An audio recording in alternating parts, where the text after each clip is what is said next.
So actually, our dislike of the sea probably comes from. I mean, I have both a fascination. Like I love the sound of the ocean. I grew up with that sound.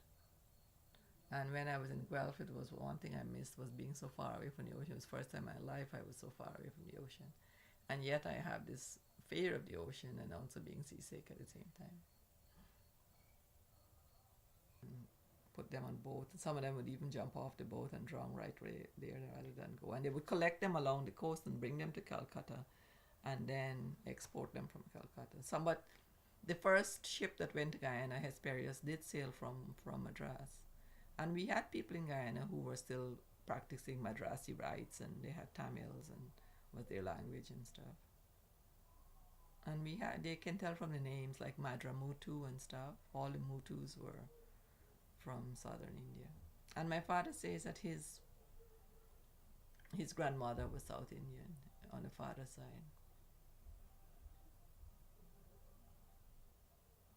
So when I came to Canada and after I got a research assistantship and stuff, I got that in the second semester. So the summer after, I decided I wanted to come and visit my sister, and everybody was telling me, oh, if you go in for a visa, they'll tell you have to go back to your country to apply for the visas, especially if you're a student.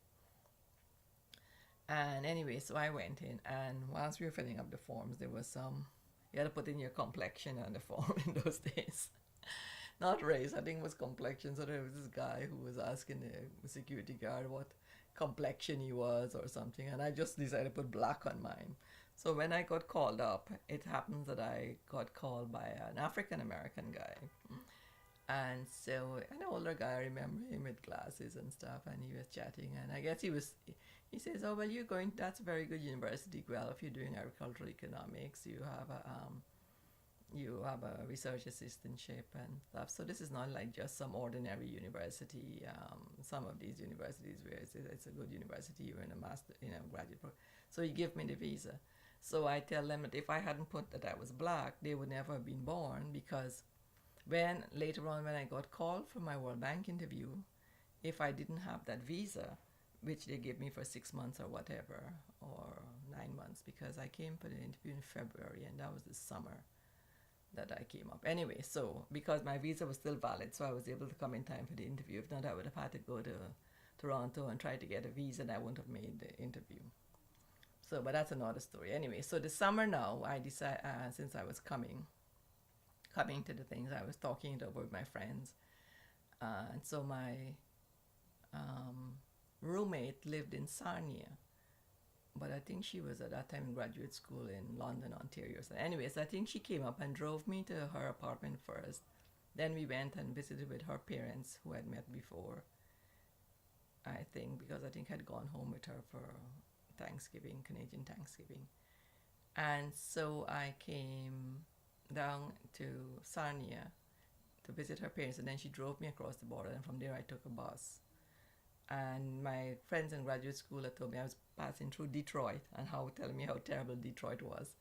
And so I got off the bus, came out the bus station because I changed buses, and just barely walked to the corner of the block and walked back to say I was in I had stepped out the bus in Detroit. I don't even remember the name of the city across from Sarnia that she drove me across the border, and then I got on the bus. I guess I could look it up on the map. So I then went to Detroit, Michigan, and from Detroit I took a bus to Fort Wayne, Indiana, where my sister was in university. And I think it was there that we went to this little church in the countryside in the cornfields. That was so nice, and the people were very nice and friendly, the Midwest. And yeah, and then I went back on the bus. I don't even remember how I went back, and then I took the train from wherever I went over the border or whatever. And there was this little boy on the train who was talking to me, and he thought we were talking about Indians, and I thought he knew what kind of Indian I was. I said, but, and he was asking me about tribes and stuff. I said, what kind of Indian are you talking about?